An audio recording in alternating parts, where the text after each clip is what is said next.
Feel My Love, right? Yeah. From what time to what time, Mila? 9:30. 9:30. So we will do, before we do the communion, I would like you to remember that communion is actually not just like, taking the element and just for like a monthly thing. But in Corinthians, Jesus said that remember me when you do this. The reason why it was said, because most of us, sometimes, most of the time, forgot that Jesus have saved us. And because Jesus dying on the cross for us, actually we are being free and liberated. Right now we enjoy life. And I want to start by saying, like, when I was growing up, I feel like I have problem with taking compliments. When people say, you're beautiful, I don't believe that. So, yes, because I grew up with these two beautiful sisters. I have such a beautiful sister, like almost like half Filipino, half Spanish, very like fair skin and all that. And they're always been like the muse of the, like the classroom when you're like elementary and high school. And they're doing like a Mother Margaret thing. I don't know if you guys know about that, but in the Philippines we have this band. Yeah, the Mother Margaret, because they have such beautiful legs and whatnot. And so, but me, because I am boyish when I grow up, so I don't feel like it. And I always, when people say, oh, you're beautiful, I kind of like smile, but in my heart I don't believe it. Until, yeah, but I know I am a good person.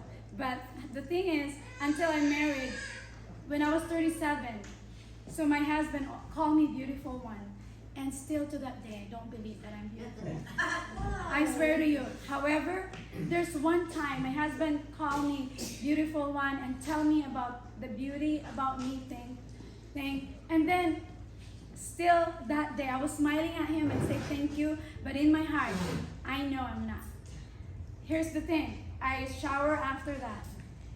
And then in the shower, God spoke to me and said, who made you? And it's just like this warm water becomes so cold on me, like, yeah, I am made by God. God made me. That's why I'm beautiful. It's not because of my physical aspect, my height, whatever.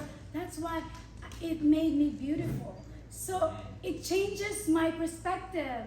And lo and behold, right after that encounter with the Lord, that God said, I knit you in your mother's womb. You are fearfully and wonderfully made. Even the number of your hair. I know that. I know the number of your hair. That even you will pay anyone 1 million to count your hair. Nobody will count it.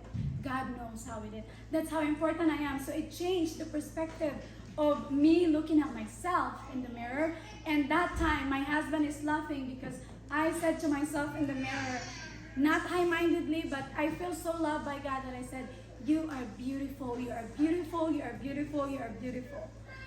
The reason why I share this to you, because you may feel like, you're not beautiful. You're not handsome enough. Not just in a physical aspect, but in your life. Like your lifestyle has been wrecked and havoc by challenges of life. You may be right now in a financial disadvantage. You may have sickness that you feel like you can't function that well. Anything that hinder you to make yourself feel beautiful, I want to let you know that Jesus sees you as beautiful as you are, as valuable as you are. That's why he died for the cross for us. This message is not just for me being beautiful. I'm not walking just like, oh, I'm beautiful and I'm handsome.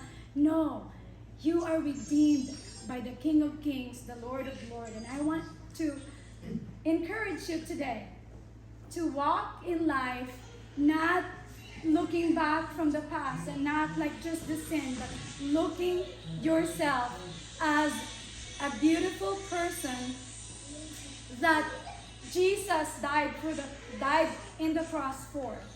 So that we will change the perspective of our outlook in life, and we will see ourselves. And if you see people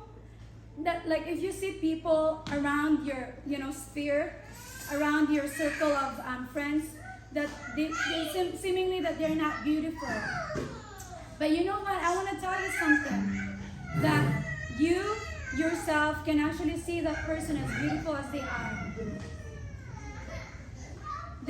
You yourself can actually say that that person, Jesus loved that person, because all of us, including bad or good people, Jesus died for all of us. All of us have the sun. We are all like, we are all experiencing sun, 4 seasons, whatever. All of us equally loved by God. And so when we take communion, I just don't want you to think that we're just having this element and just take for it for a ritual thing, but it's actually remembering Christ. Amen. Christ and what He done for us, because Amen. It's so important for us to know how we stand in this messy world, in this seemingly troubled world. But with God, you have peace in your heart. You have such perspective that this is just temporary. What we have here is temporary. If it's not okay, that means it's not yet done.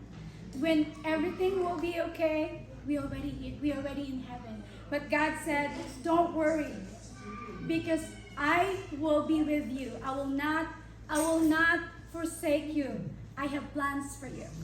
Amen. And so we take the communion.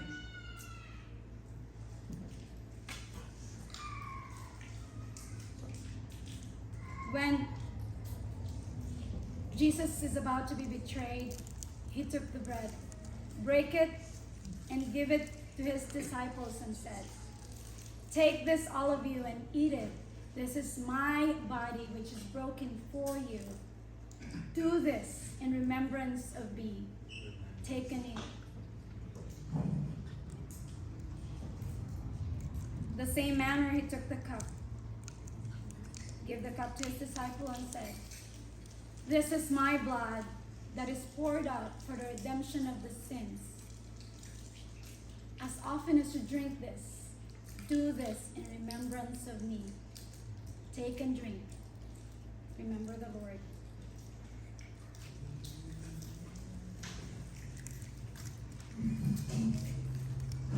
As often as you eat the bread and drink the cup, we remember the Lord's death until He comes again. Glory to the King of Kings, the Lord of Glory, who saves us.